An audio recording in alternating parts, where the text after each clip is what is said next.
नमस्कार, मैं Abdul Kalam Azad RZ classes में आपका स्वागत करता हूं। आज है 18 जून और 18 जून के करंट अफेयर्स के जितने भी इंपॉर्टेंट क्वेश्चन हैं उन सब की चर्चा हम अपने इस वीडियो में करेंगे और हर क्वेश्चन से रिलेटेड जितने भी इंपॉर्टेंट फैक्ट होंगे वो मैं आपको बताने की कोशिश करूंगा। वीडियोस और अंत में मैं आपसे एक क्वेश्चन भी पूछूंगा जिसका जवाब आप मुझे कमेंट बॉक्स में कर सकते हैं। इस वीडियो की पीडीएफ फाइल आपको डिस्क्रिप्शन लिंक में मिल जाएगी और आपको टेलीग्राम चैनल पे मिल जाएगा। डिस्क्रिप्शन लिंक के अंदर टेलीग्राम चैनल का लिंक दिया हुआ है, वहां से आप मुझे ज्वाइन कर सकते हैं।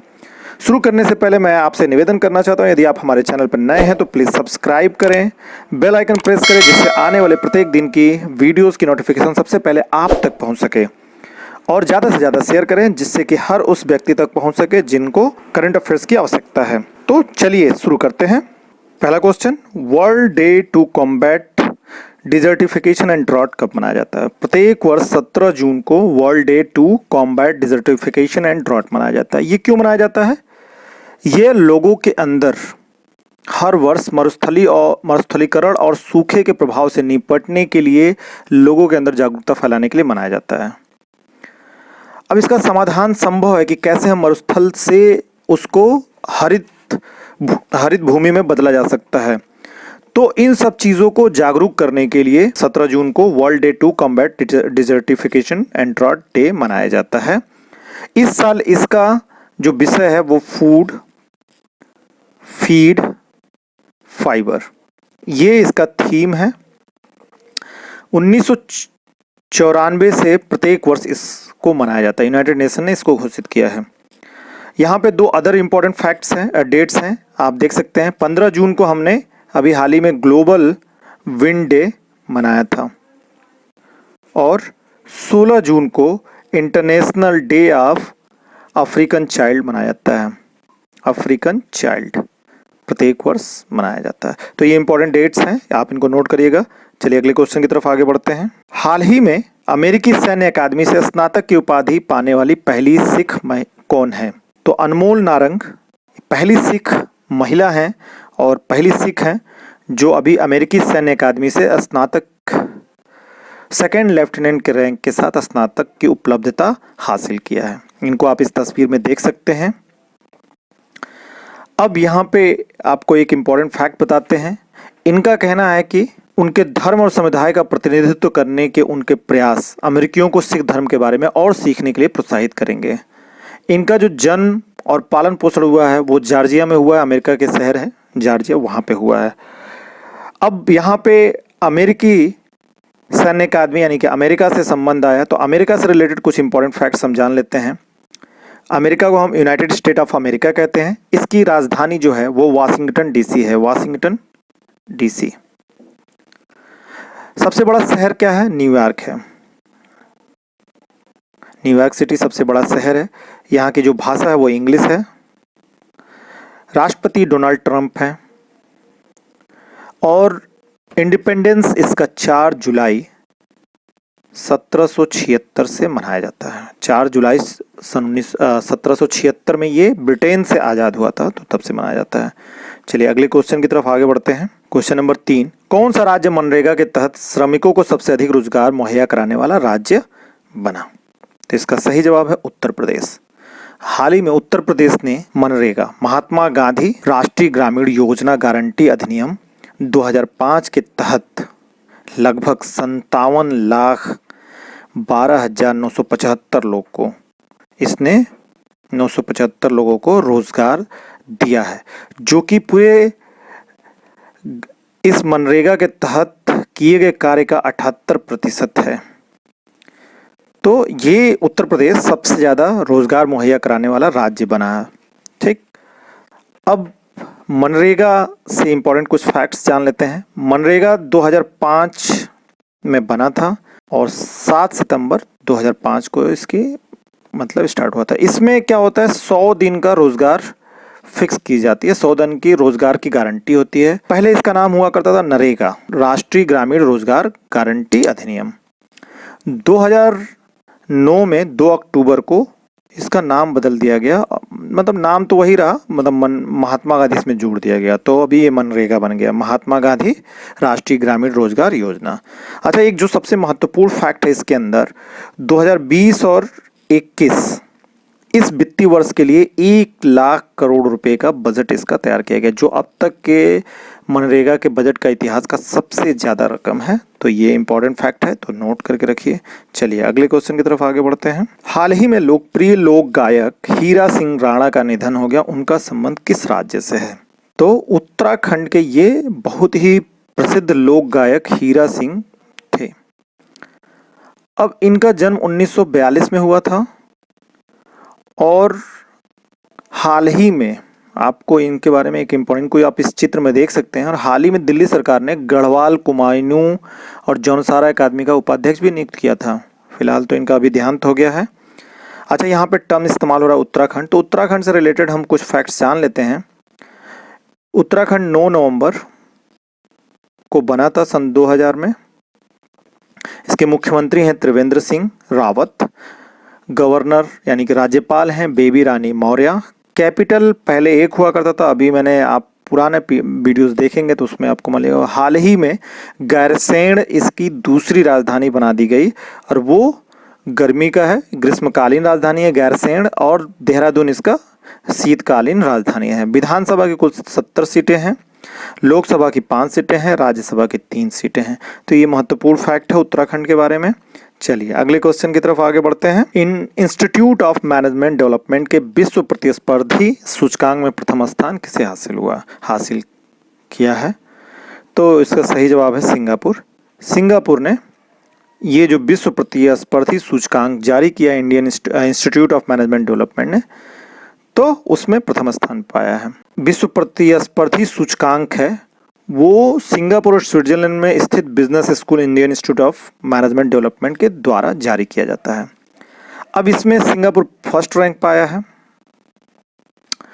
भारत है 43 रैंक पे, डेनमार्क है सेकेंड रैंक पे, चाइना है 20वीं रैंक पे। ये इंपॉर्टेंट फैक्ट्स हैं। अब यहाँ पे जो टॉप किया है सिंगापुर इससे रिलेटेड कुछ इंपॉर्टेंट फैक्ट जान लेते हैं। सिंगापुर की राजधानी क्या है? सिंगापुर ही है। इसकी करेंसी क्या है? सिंगापुर डॉलर चलता है, यहाँ पे सिंगापुर डॉलर चलता है। ठीक, चाइना के बारे में जानते हैं, तो चाइना की राजधानी बीजिंग है। यहाँ पे करेंसी युआन चलती है। डेनमार्क के बारे में जानते हैं, डेनमार्क की राजधानी कोपेनहेगन है। करेंसी चलती है डेनिश क्रोन। और भारत के बारे में आप जान रहे हैं, भारत की राजधानी नई दिल्ली है और यहाँ पे करेंसी चलती है रुपया।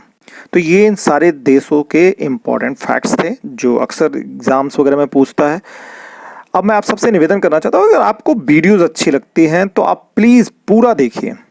अंत में मैं आपसे एक क्वेश्चन भी पूछता हूँ, उसका जवाब दीजिए। एवरीडे देखिए, प्रतिदिन आप एक अपना टारगेट फिक्स करिए और डेली एक नोट्स बनाइए, स्टार्ट करिए। बस आप कर सकते हैं, हर चीज़ कर सकते हैं, जो कुछ भी आप चाहते हैं कर सकते हैं। तो प्लीज़ पूरा देखिए। अगले क्वेश्चन की तरफ आगे बढ़ते हैं।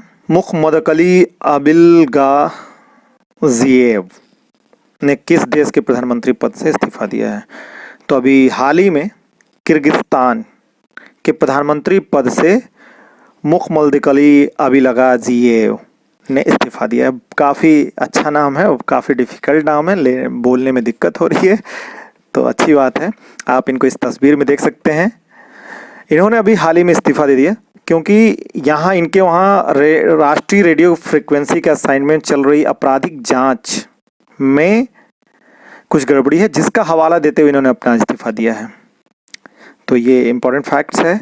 अच्छा, किर्गिस्तान का इस्तेमाल हुआ, तो किर्गिस्तान से कुछ इंपॉर्टेंट फैक्ट जान लेते हैं। इसका जो राजधानी है किर्गिस्तान का वो बिश्केक है, बिश्केक। लैंग्वेज जो बोला जाता है किर्गिज बोला जाता है, किर्गिज यहाँ की भाषा है, और रसियन भी बोला जाता है। यहाँ पे जो धर्म इस्तेमाल होता है, धर्म के लोग मानने वाले लोग हैं, और 90% इस्लाम के मानने वाले हैं लोग, 7% ईसाई हैं और 3% अदर्स हैं, जिसमें बहाई हैं और बुद्धिस्ट हैं और भी अदर्स हैं। करेंसी यहाँ पे चलती है सोम। तो ये इंपॉर्टेंट फैक्ट्स हैं, नोट कर लीजिए।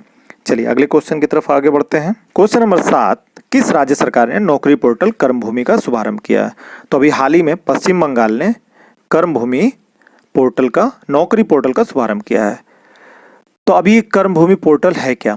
तो ये पश्चिम बंगाल के अंदर आईटी पेशेवरों के लिए ये कर्मभूमि पोर्टल शुरू किया गया है। अब यहाँ पे क्या होगा कि इस पोर्टल का इस्तेमाल करके जो आईटी पेशेवर हैं वो कंपनियों से जुड़ने में सक्षम होंगे। अब अगर हम बात करें पश्चिम बंगाल, तो पश्चिम बंगाल में साल्ट लेक सेक्टर 5 और राजाहाट में लगभग 700 आईटी और कंपनियां हैं, जहां लगभग 2.5 लाख लोग काम कर रहे हैं। तो ये है। अब यहाँ पे एक दूसरा टर्म्स इस्तेमाल हुआ पश्चिम बंगाल। तो पश्चिम बंगाल से जुड़े हुए कुछ इंपॉर्टेंट फैक्ट्स जान लेते हैं। पश्चिम बंगाल बना था 26 जनवरी 1950 को बना था। इसकी राजधानी कोलकाता है। कुल 23 जिले हैं। यहाँ की मुख्यमंत्री हैं ममता बनर्जी, जिनको आप इस तस्वीर में देख सकते हैं, ममता बनर्जी। गवर्नर है जगदीप दिनकर। लैंग्वेज यहाँ पे भाषा बंगाली बोली जाती है। सबसे बड़ा शहर आप कह सकते हैं कलकत्ता है। तो ये इंपॉर्टेंट फैक्ट्स है। चलिए अगले क्वेश्चन की तरफ आगे बढ़ते हैं। क्वेश्चन नंबर 8, हाल ही में महावीर चक्र से सम्मानित किस लेफ्टिनेंट जनरल रिटायर्ड का कोविड-19 के कारण निधन हुआ है? राजा मोहन वोहरा, इनका हाल ही में निधन हुआ है कोविड-19 के कारण। इनको महावीर चक्र से सम्मानित किया गया था। इनके बारे में एक इम्पॉर्टेंट फैक्ट है, ये 1971 जो बांग्लादेश को आज़ाद करने के लिए भारत ने पाकिस्तान के खिलाफ लड़ा था, उस युद्ध के नायक थे। इनको महावीर चक्र से सम्मानित किया गया था। अब अगर हम महावीर चक्र के बारे में बात करें तो वीरता पुरस्कार के 3 महत्वपूर्ण चक्र हैं। सबसे निचले से पायदान से तीसरे नंबर पे वीर चक्र है, ये 3rd नंबर पे है। महावीर चक्र ये 2nd रैंक पे है। और परमवीर चक्र तो ये 1st रैंक पे है। तो ये 3 सबसे वीरता चक्र के सबसे बड़े पुरस्कार हैं। तो ये इंपॉर्टेंट फैक्ट है। राजा मोहन वोहरा को आप इस चित्र में देख सकते हैं। चलिए अगले क्वेश्चन की तरफ आगे बढ़ते हैं। हाल ही में किस संगठन ने मल्टी लोकेशन क्लेम सेटलमेंट सुविधा शुरू किया है? तो EPFO, employees provident fund organisation ने अभी हाल ही में मल्टी लोकेशन क्लेम सेटलमेंट शुरू किया है, यानी विभिन्न स्थानों से दावा निपटान करने की सुविधा का प्रारंभ किया है। यानी कहीं से भी आप अब अलग अलग कार्यालयों से, इसके भिन्न विभिन्न देश भर में किसी भी क्षेत्रीय कार्यालय से आप ऑनलाइन अपने पैसे को या अपने पीएफ के अकाउंट से पैसे को निकाल सकते हैं। तो ये सारी चीज़ें इन्होंने अभी सुविधा शुरू किया है। अच्छा, ईपीएफओ के बारे में, इसका गठन 4 मार्च 1952 को हुआ था। 1952 को। इसका हेडक्वार्टर नई दिल्ली में है। तो ये इंपॉर्टेंट फैक्टर है। चलिए अगले क्वेश्चन की तरफ आगे बढ़ते हैं। 10वां क्वेश्चन और आखिरी क्वेश्चन, हाल ही में किस स्वतंत्रता सेनानी और वयोवृद्ध पत्रकार का निधन हो गया? तो इसका सही जवाब है दीनू रणदिवे। इनका निधन अभी जल्दी हुआ है और ये स्वतंत्रता सेनानी भी थे और बहुत ही पुराने पत्रकार थे। इनका जन्म 1925 में हुआ था, मुंबई में हुआ था। इन्होंने 1956 से पत्रकारिता शुरू किया था और 1950 के दशक में संयुक्त महाराष्ट्र पत्रिका के संस्थापक संपादक के रूप में अपना इन्होंने कैरियर शुरू किया था। इनको आप इस तस्वीर में देख सकते हैं। आज के सारे क्वेश्चन हमारे समाप्त होते हैं। कल हमने आपसे एक सवाल पूछा था, उसका जवाब देख लेते हैं। कल हमने आपसे सवाल पूछा था, यूटीआई म्यूचुअल फंड के नए सीईओ किसे नियुक्त किया गया? तो उसका सही जवाब था इम्तियाजुर रहमान। आज का सवाल कमेंट बॉक्स में जरूर जवाब दीजिए। शंभू एस कुमारन को हाल ही में किस देश का राजदूत नियुक्त किया गया है? 4 ऑप्शन है, जो भी सही होगा आप बिल्कुल जवाब दीजिएगा। कमेंट बॉक्स में मुझे इंतजार रहेगा। इस पूरे वीडियोस की पीडीएफ अगर आप डाउनलोड करना चाहते हैं तो डिस्क्रिप्शन लिंक में दिया है। आप अगर हमें टेलीग्राम ग्रुप ज्वाइन करना चाहते हैं जहां पे आपको पीडीएफ और वीडियोस दोनों मिल जाएंगे, तो आप टेलीग्राम चैनल डिस्क्रिप्शन लिंक में दिया हुआ है, तो वहां से आप मुझे ज्वाइन कर सकते हैं टेलीग्राम। फेसबुक पे ज्वाइन करना चाहते हैं, फॉलो करना चाहते हैं तो facebook/RZ क्लासेस पे ज्वाइन कर सकते हैं। इंस्टाग्राम पे भी आप ज्वाइन कर सकते हैं, Instagram/RZ क्लासेस।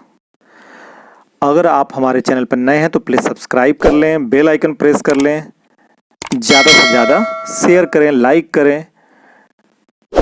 धन्यवाद।